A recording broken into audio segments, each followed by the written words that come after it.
आता मिरची बारीक करून घेतली, आता काढून घेते.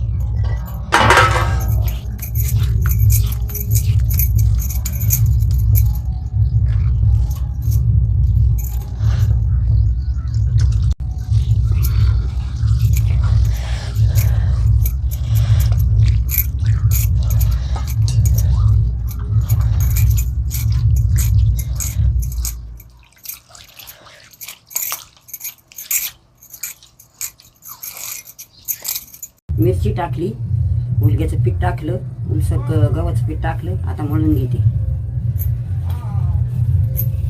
पीठ मळून घेतलंय आता. आणि आता चूल पेटून पाणी ठेवून देते. आता चुलीवर तेल टाकलंय, आता पाणी टाकीते.